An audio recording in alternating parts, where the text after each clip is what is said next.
Hello students, welcome to Kshitij. So students, आज आपण discuss करणार आहोत एमपीसी राज्यसेवा 2025 चा जो कट ऑफचा जो सिनेरिओ सध्या चालू आहे त्याबद्दल माहिती घेणार आहोत. आता तुम्ही व्हिडिओचे थंबनेल बघितले असतील किंवा आता जे समोरचे पेज बघतो दाखवते की जो एमपीसी चा कट ऑफ आहे त्याला मी ट्रॅप म्हणले. आता ट्रॅप म्हणण्याचे कारण काय?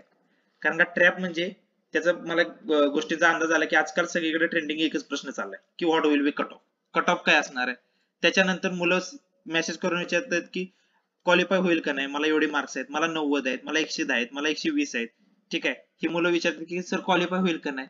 ठीक आहे, त्याच्यानंतर रिझल्ट कधी डिक्लेअर होईल आणि पुढचा म्हणजे ह्या रिझल्टच्या बेसिसवर त्यांचा जो कट ऑफ आहे तो कट ऑफ सांगायचं आणि म्हणायचं बाबा मी मेन्सचा अभ्यास करू का जी येणारी आपली मे मध्ये एक्झाम आहे, ठीक आहे, प्रिलिम्स आहे की त्या प्रिलिम्सचा अभ्यास करू.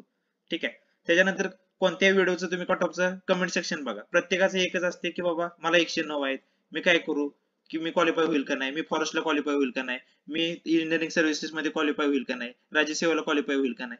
ठीक आहे, आता याला ट्रॅप म्हणण्याचं कारण काय? कारण का ट्रॅप असा आहे की सध्या तुम्ही ह्या सिच्युएशनला आहे की तुम्ही अभ्यास राहिला सगळ्या बाजूला, तुम्ही कट ऑफ काय चाललाय, मी क्वालिफाय होईल का नाही, रिझल्ट कधी डिक्लेअर होणार. आता एमपीसीचा रिझल्ट बघितला तर आता मला वाटतं ह्याचं जवळपास 2 महिने जाणार. ठीक आहे, म्हणजे जानेवारी पर्यंत आपल्याला रिझल्ट मिळेल.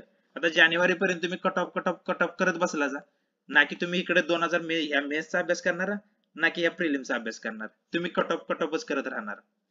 आणखीन काय, तुम्ही जे युट्यूब व्हिडिओ बघताय, व्हिडिओ मध्ये प्रत्येक जण फक्त त्यांच्या व्ह्यू साठी काय ते कट ऑफ एवढा कट ऑफ लागणार, MPSC result predicted cut off एवढा, की ते फॉरेस्टचा कट ऑफ प्रेडिक्टेड एवढा. आता त्या युट्यूब चॅनल वाल्याला पण माहित नाही, त्याचं तुम्ही हिस्ट्री काढली तर तो दिवसाला 10 व्हिडिओ टाकत असतोय. सकाळी म्हणतो 110 चा लागेल, संध्याकाळी म्हणतो 121 चा लागेल, मनात आलं तर 90 चा लागेल. त्यांना काय नाही, त्यांना फक्त व्ह्यूजची मतलब आहे. तुम्ही व्हिडिओ आपलं बघत राहणार आणि तुमचा जो अभ्यास राहिला बाजूला, तुम्ही कट ऑफच्याच मागे धावत जाणार. आता ह्याच्यामध्ये कट ऑफ लागणार किती, काय किती, ह्याच्यामध्ये भरपूर कंडिशन्स असतात. जसं की आपण बघितलं की की बाबा पेपरची काठिण्य पातळी किती आहे. त्याच्यानंतर पुढचा प्रश्न आला की विद्यार्थी, आता ह्यावेळी अब्सेंटीचा पण प्रश्न भरपूर आला. त्याच्यानंतर किती जण न्यू कमर्स किती जण आहेत, नवीन विद्यार्थी पण आलेले असतात, ते न्यू कमर्स किती आहेत. असं बरेचसे सिनारिओ असतात ते आपल्याला कट ऑफ अजून प्रिडिक्ट करतात. बऱ्याच वेळा असं झाले की कधी कधी कट ऑफ कमी लागतोय, जे युट्यूब चॅनल वर त्यांनी सांगतात की बाबा कट ऑफ एवढा लागणार तेवढा लागणार, आणि त्याच्यापेक्षा कट ऑफ कमी लागला की जे बाबा त्या रेंज मध्ये होते ते विद्यार्थी पण अभ्यास करत, त्यांनी केलेला नसतो कारण तर माझं होणार नाही. आता काय, नाही होणार म्हणून त्याने अभ्यास केलेला नाही आणि अचानक रिझल्ट लागला आणि माझं झालं, मग काय तिथून पुढे करणार, तिथून पुढे टाइमच कमी असतोय. आता इतर लागणार जानेवारी मध्ये, एप्रिल मध्ये तर मेन्स आहे. एवढ्यात कमी टायमिंग मध्ये 2-3 महिने वाया गेल्यानंतर तो मुलगा किंवा ती मुलगी तेवढ्या वेळात कमी कमी वेळात कव्हर करू शकत नाही.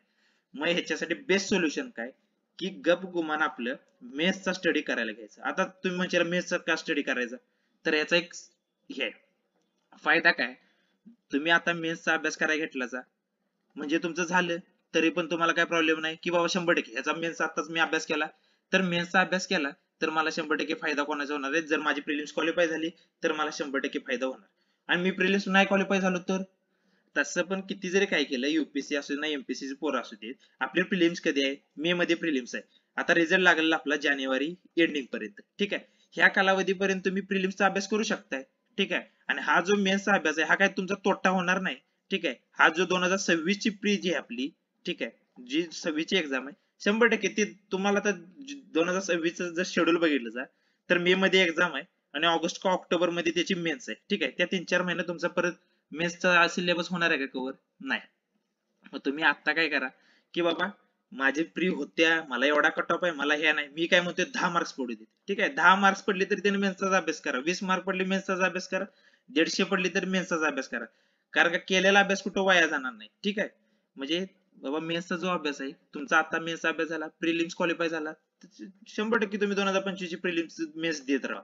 नाही क्वालिफाय झाला करत राहा, जानेवारी पर्यंत तुम्हाला कळून जाईल. जानेवारी नंतर मग तुमचा फोकसली तुम्ही प्री वरती अभ्यास करा आणि तुमच्यामध्ये एक वेगळाच कॉन्फिडन्स असेल की बाबा आता मला फक्त प्री काढायचे.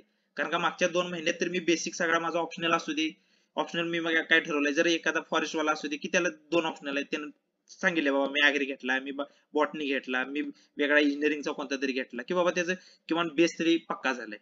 ठीक आहे, तर एवढंच होते की या व्हिडिओ मधून एवढं सांगायचं होते की कट ऑफ ह्याच्या गोष्टीच्या मागे लागण्यापेक्षा सध्या मेन्स वरती फोकस करा. 10 मार्क असू देत, 100 मार्क असू देत, 150 मार्क असू देत, अभ्यासावरती फोकस करा जेणेकरून तुमचा मेन जो घटक आहे अभ्यास त्याच्यावरती लक्ष राहील, ना की ह्या कट ऑफ करण्याच्या गोष्टीमध्ये. ठीक आहे. आणि जे पोल असतील काय असतील त्याच्यामध्ये मुलं फेकाफेकी करत असतात सिरियसली, की एखाद्याला 10 मार्क असले तरी उगाच प्रेशर वाढवायचं, तिथं 150 टाकायचं. नंतर ज्याचं 150 आहे ते मुद्दाम फिरकी घ्यायसाठी काय करतो, मला बिलो 90 आहे, मग आपण त्या तळ्यात मिळायचं, अरे कट ऑफ वाढतोय कमी होतोय वाढतोय कमी होतोय. ठीक आहे. तर ह्या गोष्टीवरती लक्ष न करता फोकस आपल्या स्टडीवरतीच असू दे, एवढंच या व्हिडिओच्या माध्यमातून सांगायचं होतं. तर व्हिडिओ आपण इथं स्टॉप करूया. अशाच नवनवीन व्हिडिओसाठी किंवा आपल्या चॅनलवरती नवनवीन जे एज्युकेशनल व्हिडिओ येणार आहेत त्याच्यासाठी आपल्या चॅनलला नक्की सबस्क्राईब करा. थँक्यू.